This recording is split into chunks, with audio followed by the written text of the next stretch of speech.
السلام علیکم ورحمۃ اللہ وبرکاتہ۔ بسم اللہ الرحمن الرحیم۔ ناظرین، آج ہم آپ کو بڑی ہی ایک اہم ویڈیو دکھانے جا رہے ہیں، اور یہ ویڈیو ہے ذاکر نائک حافظہ اللہ تعالیٰ کی۔ قبل اس سے کہ ہم ذاکر نائک حافظہ اللہ تعالیٰ کی ویڈیو دکھائیں، ناظرین آج کل سوشل میڈیا کے اوپر آپ نے بڑی مولانا طارق جمیل کے بیٹے کے بارے میں گفتگو سنی ہوگی۔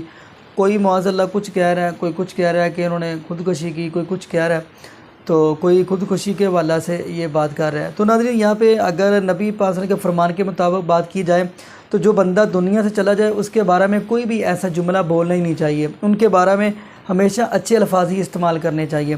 تو آئیے ناظرین، ہم اسی حوالہ سے ایک ذاکر نائک حافظہ اللہ تعالیٰ کی ویڈیو دیکھتے ہیں۔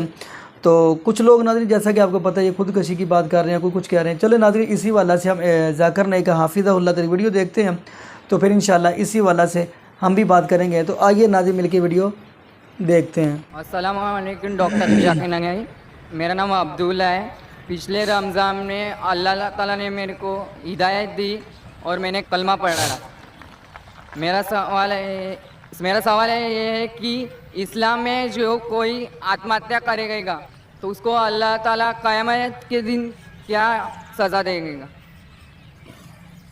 میں صاحب نے پوچھا کہ جو انسان آتم ہتیا کرتا ہے قیامت میں کیا سزا؟ آتم ہتیا کرنا حرام ہے، اور جس طریقے سے وہ آتم ہتیا کرے گا، صحیح حدیث میں آتا ہے، اسی طریقے سے اس کو سزا ملتے جائیں گی قیامت کے اندر۔ تو اس لیے آتم ہتیا کرنا حرام ہے۔ یہ زندگی اللہ سبحانہ تعالیٰ نے ہمیں دی ہے، اور ہمیں جینا چاہیے اللہ اور اللہ کے رسول کے احکامات کے حساب سے۔ اگر نہیں کریں گے تو آپ آخرت میں سفلتا نہیں پائیں گے۔ وآخر دعوانا الحمد۔ جی ناظرین، آپ نے یہ ویڈیو ملاحظہ فرمائی، تو ذاکر نائک حافظہ اللہ تعالیٰ نے بڑی ہی اہم گفتگو کی ہے۔ تو ناظرین، یہاں پہ مجھے ایک اللہ کے ولی کا واقعہ یاد آ گیا ہے، اور وہ اللہ کے ولی گزرے، ان کا نام ہے امام باقر رحمۃ اللہ علیہ۔ تو جیسا ناظرین آپ دیکھیں گے، مولانا طارق جمیل کا بیٹا جوان تھا، اس فانی دنیا سے کوچ کر گیا ہے۔ تو میں دعا کرتا ہوں اللہ پاک مولانا طارق جمیل کو صبر جمیل اللہ پاک عطا فرمائے، اور ان کے والدین کو یعنی ماں کو صبر جمیل عطا فرمائے۔ تو ناظرین، لیکن یہاں پہ یہ چیز دیکھیں تو یہ رب کا قانون ہے، اللہ پاک نے یہ قانون لاگو کیا ہوا ہے۔ آپ قرآن پاک کی آیت پڑھیں گے، قُلْ يَتَوَفَّاكُم مَلَكُ الْمَوْتِ الَّذِي وُكِّلَ بِكُمْ ثُمَّ إِلَىٰ رَبِّكُمْ تُرْجَعُونَ۔ اللہ پاک فرماتے ہیں ہم نے ایک فرشتہ ہی مقرر کر دیا جس کا کام ہی جانے نکالنا۔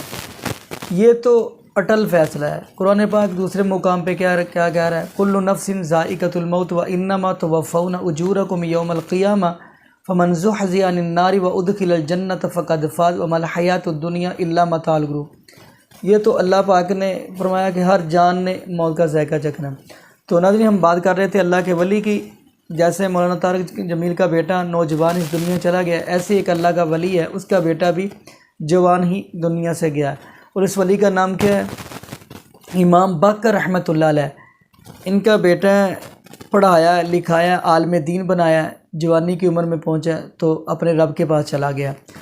تو ناظرین، اب اللہ کا ولی امام باقر رحمۃ اللہ علیہ اللہ کے سامنے وضو کر کے 2 نفل پڑھے، سجدے میں کیا کہہ رہے؟ اللہ میں تیرے پہ راضی۔ سجدے میں یہی بات کہی جا رہی، اللہ میں راضی، اللہ میں تیرے پہ راضی، اللہ میں تیرے پہ راضی۔ تو ایسے ایک گزرنے والا کہنے لگا کہ یہ کیسی عجیب باتیں کر رہے ہو، جوان بیٹا دنیا سے چلا گیا اور آپ کہہ رہے میں اللہ راضی، میں تیرے پہ راضی، میں تیرے پہ راضی۔ تو اللہ کے ولی نے بڑا کمال کا جواب دیا۔ وہ کیا کہتے ہیں کہ میں چاہے 100 مرتبہ کہوں، چاہے 1,00,000 مرتبہ کہوں، چاہے کروڑ مرتبہ کہوں، اللہ میں تیرے پہ راضی۔ اگر مجھے اللہ پاک نے 1 مرتبہ بھی کہہ دیا اے امام باقر میں بھی تیرے پہ راضی، تو میرا کام بن جائے گا۔ تو باقی ناظرین، اب دعا کریں اللہ پاک مولانا طارق جمیل کو صبر جمیل عطا فرمائے، اور اس کی وائف یعنی اس بیٹے کی ماں کو بھی اللہ پاک صبر جمیل عطا فرمائے۔ جزاکم اللہ خیرہ، احسن جزا۔ السلام علیکم ورحمۃ اللہ وبرکاتہ۔